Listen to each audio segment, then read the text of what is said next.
Student discipline and corporal punishment. This presentation, my name is Derek Ergel. This is for IL 707. What is a misbehavior? Misbehavior is anything that keeps the teacher from teaching or the student from learning.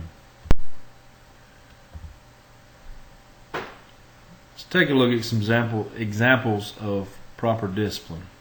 We can see in this picture that this teacher has control of her classroom and control of her students by her nonverbal expression. Here we can see a teacher who does not have the student's attention. Establishing proper discipline begins with effective communication. Common ways of establishing discipline and classroom control. Discipline is coupled with effective teaching strategies and techniques. A well-planned learning activity will go on smoothly with less interruption caused by misbehavior. Discipline is achieved through the effects of group dynamics on behavior. Individual behavior affects the group. Likewise, the group expectations win the individual behavior, and classroom control is maintained. School discipline in the courts. Until the late 1960s, parents and students rarely challenged the disciplinary actions of school authorities, viewing common schools as providing instruction, instilling virtue, and fostering the ideals of our nation. Then, as conceptions of youth rights began to shift, and as institutions that provided support for the expansion of these rights emerged, students and parents, with the support of public interest lawyers, began to question and challenge school disciplinary practices in court. Let's take a look now at some landmark cases involving school discipline in the Supreme Court.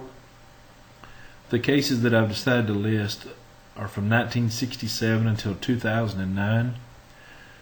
Some of these are very well-known cases, especially in 1969 Tinker v. Des Moines Independent Community School District, where 3 Iowa students were disciplined for black armbands as a sign of protest to the hostilities in Vietnam. The ruling by the court: in the first major school discipline case to reach the Supreme Court, the court said that students and teachers do not shed their constitutional rights to freedom of speech or expression at the schoolhouse gate.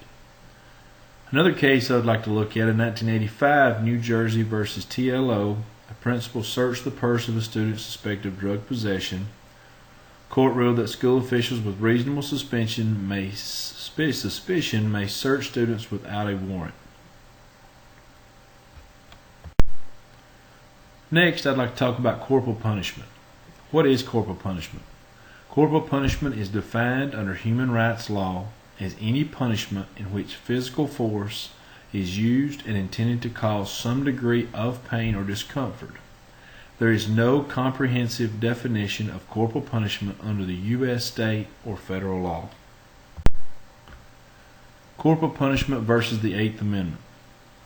The Eighth Amendment states, excessive bail shall not be required, nor excessive fines imposed, nor cruel and unusual punishment inflicted.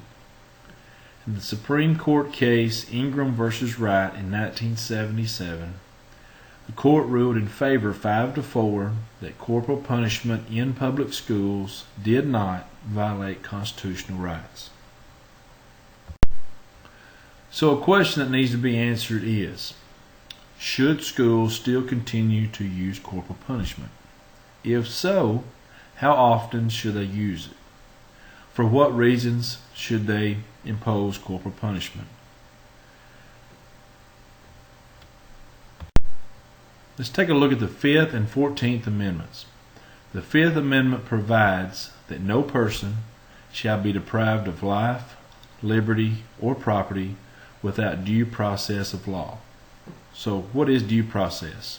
Due process means that the government must act fairly and in accord with established rules at all times. The 14th Amendment extends that restriction to state and local governments. Due process is broken down into 2 branches: substantive due process, the fairness of the laws themselves, and procedural due process, the fairness of the procedures used to enforce the laws. Another Supreme Court case we want to look at in 1975, Goss versus Lopez. 9 students at 2 high schools and 1 junior high school in Columbus, Ohio were given 10-day suspensions from school. The school principals did not hold hearings for the affected students before ordering the suspensions, and Ohio law did not require them to do so. The principal's actions were challenged, and a federal court found that the students' rights had been violated. The case was then appealed to the Supreme Court. The court considers what due process means for students facing temporary suspension from school because of their alleged violations of school discipline rules. The court concluded that accused students must be afforded an informal hearing with school administrators before such suspensions. Now I'd like to take a look at the school that I'm currently employed with, board policy pertaining to corporal punishment. The Russellville City Schools board policy is to maintain discipline or to enforce school rules. The principal or his or her designee may administer corporal punishment. Such punishment should never be in the presence of other students. A parent or guardian may make a written request that a student be exempted from corporal punishment and that an alternative punishment be made. The procedures listed below must be followed to guarantee proper and legally required due process on behalf of the student. The student must have been informed previously that his or her behavior could bring about the use of corporal punishment. Prior to corporal punishment, initial efforts and/or alternative methods should be taken in an attempt to modify the student's behavior. The administration of corporal punishment must occur in the presence of another professionally certified school official, but only after the school official is informed about the reason for punishment in the presence of the student is given the opportunity to defend his or her position, and it has been determined that the instrument to be used to implement corporal punishment is appropriate for the age and physical size of the student being punished. So, important questions to answer. Should corporal punishment still be used in schools? And if so, how and when should it be used? I think we're all aware that many years ago, majority of the schools and school systems used corporal punishment as a way to discipline the students. As time has progressed, we have noticed that fewer school systems are using corporal punishment as a form of discipline. There are many reasons for that, but one major reason is the possibility of having to go through the legal system because of an act is sometimes looked at as an act of violence, and it harms a student in a way that is not a reasonable disciplinary method to use.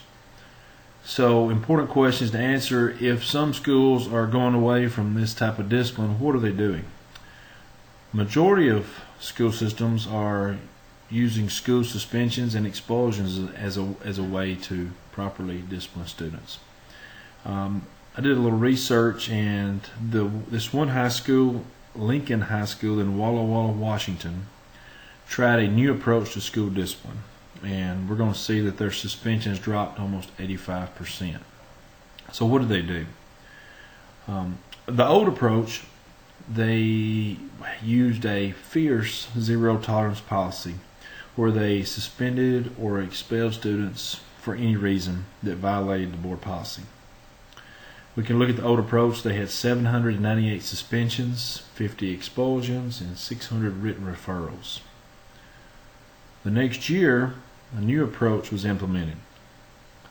The new approach looked at ways to discipline students in a more face-to-face interaction method, a more common sense way of determining the punishment for the student. Give an example. They sat down with students, they talked with students, they asked students why they chose to misbehave, and they looked at ways to help the student become better in the classroom, more well behaved. The suspensions were less harsh, and we can look at the numbers here. It went to 135 suspensions, to 30 expulsions, to 320 written referrals. And overall, after listening to the teachers, the administrators, all school officials, and the community, it was determined that the new approach was much better accepted by all than the old approach. Here are the resources that I used in helping develop this PowerPoint. Thank you for listening.